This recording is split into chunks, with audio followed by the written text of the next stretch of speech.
मोशी कचरा डेपो दुर्घटनेबाबत कामगार नेते यशवंत भोसले यांनी प्रशासनाला चांगलेच धारेवर धरले.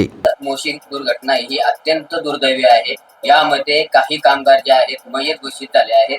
तुमचेही काही त्याच्यामध्ये कर्मचारी असल्याचं कळतंय. संघटनेचे सभासद काय मागणी आहे आपल्या आता?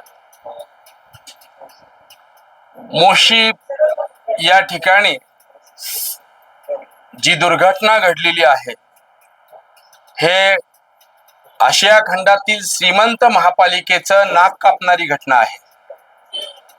प्रशासनाचं नाक कापणारी घटना आहे. आज संपूर्ण महाराष्ट्रामध्ये दुःखाचं सावट निर्माण करणारी ही घटना आहे. ज्या पद्धतीनं कचऱ्याच्या डोंगराच्या ढिगाऱ्याखाली इमारत गाडली जाते आणि त्या इमारतीमध्ये असलेले कर्मचारी गुदमरून मरतात. जी इमारत बेकायदेशीर आहे, एकच मजल्याला परवानगी असताना 2 मजली, म्हणजे जी महापालिका इतरांची अनधिकृत बांधकामं तोडतं त्याच महापालिकेमध्ये 2 मजले अनधिकृत प्रशासनाचे असू शकतात आणि तिथे स्टाफ कर्मचारी कंत्राटदाराचे काम करतात आणि अचानक वरचा डोंगर, कचऱ्याचा डोंगर होणं, हेच या प्रशासनाचं सगळ्यात मोठं अपयश आहे. की डोंगर रचले जाणार आणि त्याच्याच बाजूला हा कचरा त्याची विल्हेवाट लावणारा प्रचंड मोठा कारखाना, महाराष्ट्रात एवढा मोठा कारखाना कुठंच नाही, माझ्या निदर्शनास नाही की तो जर कारखाना कंटिन्यू चालू राहिला असता तर डोंगर साचलेच नसते. त्याच्यामध्ये तो कंटिन्यू, कारण काय आहे, स्टाफ देखील तिथं नियुक्त केला जाणारा कंत्राटीमध्ये तज्ज्ञ नसणारा तुम्ही नियुक्त करताय.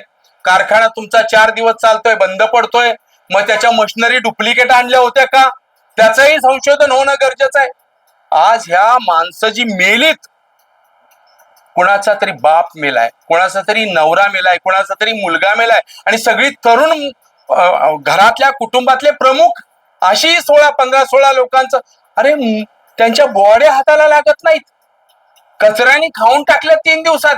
तुमच्याकडे यंत्रणा नाही 3 दिवसामध्ये पटकन 48 तासाच्या आतमध्ये बॉड्या बाहेर निघाल्या पाहिजे, एवढी यंत्रणा तुमच्याकडे अजस्त्र पाहिजे. कुठल्याही प्रकारे ज्यावेळेस अशी दुर्घटना घडते त्यावेळेस डिझास्टर मॅनेजमेंट हे आपल्याकडं तज्ज्ञ असलं पाहिजे. इथं काहीच नाही, इथं एकच मॅनेजमेंट आहे, सेटिंग मॅनेजमेंट. हे आज उघड झालेलं आहे. आणि सगळ्यात महत्वाचं मी आपल्याला सांगेन, आपल्या माध्यमातून आरोग्य विभाग असेल, पाणी विभाग असेल, वैद्यकीय विभाग असेल, त्यामध्ये काम करणारे कर्मचारी हे कायमस्वरूपी कामातले आहेत. टेंडर काढून बेकायदेशीर काम सगळ्या महापालिकांमध्ये महाराष्ट्रात वर्षोनवर्ष चालत आलेलं आहे. त्याला कोणी जाब विचारतंय का? 1 लाखाचा विमा, 40 लाख आम्ही दिले, मी अभिनंदन करील सरकारच्या महापालिकेचं, पण ते प्राण परत मिळणार आहेत? नवरा मिळणार आहे त्या बायकोचा जिचं लग्न 2 महिन्यापूर्वी 3 महिन्यापूर्वी झालं होतं? एक बाळ जन्माला आलेल्याचा दुसरा एक जण मृत आहे, नुकतंच बाळ जन्माला आलंय त्याचा आणि तो त्याच्यामध्ये सापडलाय. अशा कित्येकाची उदाहरणं आहेत. घरं उद्ध्वस्त झाली, ती परत मिळणार आहेत? मी मागणी करणार आहे, आता हे पाप क्षोमन करून टाका.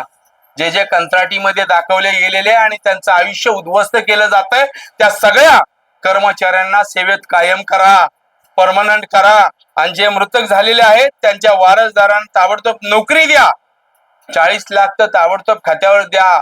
हा आक्रोश पूर्ण आपल्या खुर्चीला घेरून टाकेल एवढा हा वनवा पेटून देऊ नका.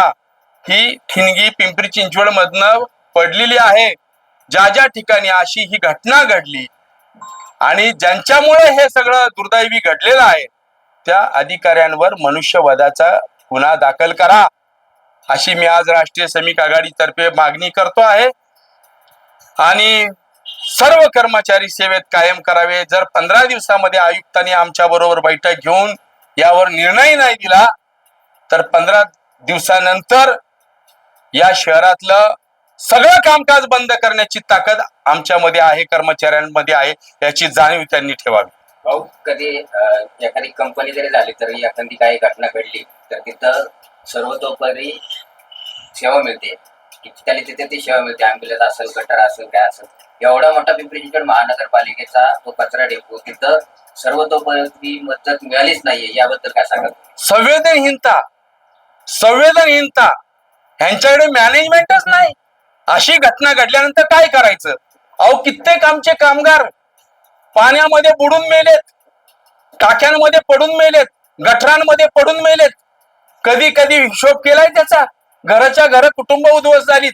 आता अशी घटना झाली तर मी तर माननीय मुख्यमंत्र्यांना याच्यावर चौकशी समिती नेमायला सांगणार आहे. SIT ची डिमांड करतोय आम्ही. SIT नेमावी आणि जे हलगर्जीपणा करतात, आपल्या कर्तव्यामध्ये कसूर केली ज्या अधिकाऱ्यांनी, त्यांना पहिलं सस्पेंड करा, त्यांची इन्क्वायरी करा, ही मी मागणी करत आहे. आणि आमचे सगळे कर्मचारी परमनंट करण्याबाबतचा निर्णय घ्यावा महापालिकेनं, अन्यथा उद्रेक निश्चित होणार. हो, एका रात्रीमध्ये शेकडो एकर कुदळवाडी महापालिका जमीनदोस्त करू शकते, पण एका इमारती भोवतालचा कचरा काढण्यासाठी यांना 4 दिवस लागतात. त्याच्याबद्दल काय बोलू? उद्ध्वस्त करण्यासाठी आमच्याकडे यंत्रणा आहे, सावरण्यासाठी नाही, असं दिसून येतं याच्यावर. माझा इंडिया न्यूज, पिंपरी चिंचवड.